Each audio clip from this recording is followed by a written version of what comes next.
রেহোভত শহরের নীরবতা আচমকা ছিন্ন ভিন্ন হয়ে গেল এক গভীর রাতে। আকাশ জুড়ে ছুটে এলো একের পর এক আগুনের গোলা। বিখ্যাত বৈজ্ঞানিক প্রতিষ্ঠান ও বিশ্ববিদ্যালয়গুলোর ভবনগুলো যেন মুহূর্তেই ধূলিসাৎ হয়ে গেল। ইরানের ছোড়া ক্ষেপণাস্ত্রগুলো ঠিক যেন নিশানা করেই এসেছিল ইসরায়েলের গবেষণা ও শিক্ষা প্রতিষ্ঠানগুলোর দিকে। 2025 সালের 20 জুন ইসরায়েলের ইতিহাসে এক ভয়াবহ দিন হিসেবে চিহ্নিত হয়ে থাকবে। হারেজ পত্রিকার বরাতে জানা গেছে, ইরানি হামলায় ইসরায়েলের প্রধান গবেষণা প্রতিষ্ঠান যেমন ওয়েইজমান ইনস্টিটিউট অফ সায়েন্স, বেনগুরিয়ন বিশ্ববিদ্যালয়, তেল আবিব বিশ্ববিদ্যালয় এবং টেকনিয়ন মারাত্মক ক্ষতিগ্রস্ত হয়েছে। 45টিরও বেশি ল্যাব আংশিক ধ্বংস এবং আরও 20টি ল্যাব ক্ষতিগ্রস্ত হয়েছে বলে নিশ্চিত করেছেন সংশ্লিষ্টরা। এই হামলাকে সরাসরি জ্ঞান বিজ্ঞানকে টার্গেট করার কৌশল বলেই আখ্যা দিয়েছেন ইসরায়েলের বিশ্ববিদ্যালয় প্রধানদের সংগঠনের সভাপতি অধ্যাপক ড্যানিয়েল চমোভিটজ। তার মতে, এই প্রথম আমরা সত্যিকার অর্থেই লক্ষ্যবস্তুতে পরিণত হয়েছি। ইরানি হামলায় শুধু ল্যাব ও গবেষণাগার নয়, ক্ষতিগ্রস্ত হয়েছে আবাসিক ভবন, মেডিকেল স্কুল এবং বিদেশি গবেষকদের থাকার জায়গাও। ফলে বহু প্রকল্প স্থগিত হয়ে গেছে এবং বহু গবেষক ও শিক্ষার্থী দেশ ছেড়ে যেতে বাধ্য হয়েছেন।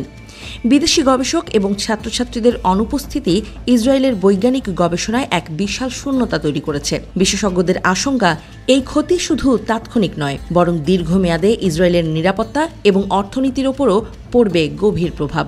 কারণ দেশটির বহু প্রতিরক্ষা প্রযুক্তি যেমন আয়রন ডোম ও ডেভিড স্লিং বিশ্ববিদ্যালয় পর্যায়ের গবেষণা থেকেই জন্ম নিয়েছিল। এই হামলার কারণে শুধু অবকাঠামো নয়, সম্পর্কও ভেঙে পড়ার পথে। ইসরায়েল ইউরোপীয় বিভিন্ন গবেষণা প্রকল্পের সদস্য, বিশেষ করে হরাইজন 2020-র মতো আন্তর্জাতিক প্রোগ্রামের সঙ্গে দীর্ঘদিনের অংশীদার। কিন্তু এই হামলার প্রেক্ষিতে ইউরোপীয় অংশীদারিত্বও এখন অনিশ্চয়তার মুখে। অধ্যাপক ইয়ারন শাভটাল জানিয়েছেন, প্রায় সব ধরনের গবেষণা কার্যক্রম বন্ধ। শুধু কয়েকটি বহু বছর ধরে চলা গুরুত্বপূর্ণ প্রকল্প এখনও চালু আছে।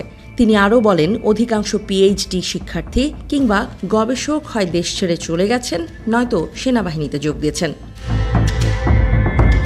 চামোভিটসের মতে, শুধু বাইরের হামলায় নয়, ইসরায়েলি সরকারের সাম্প্রতিক আইন ও সিদ্ধান্তও বিশ্ববিদ্যালয়গুলোর স্বাধীনতা খর্ব করছে। বাজেট কাটছাঁট, প্রশাসনিক হস্তক্ষেপ এবং বিশ্ববিদ্যালয়ের ওপর রাজনৈতিক চাপ, এই সব মিলিয়ে দেশের শিক্ষা ও গবেষণা ব্যবস্থার ভিত নড়ে গেছে।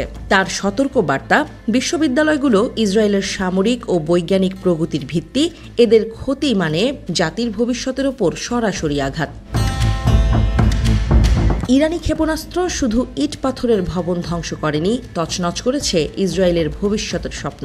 ইসরায়েলের বিজ্ঞানভিত্তিক নিরাপত্তা, কূটনীতি ও শিক্ষা ব্যবস্থার উপর এই হামলার অভিঘাত সুদূরপ্রসারী।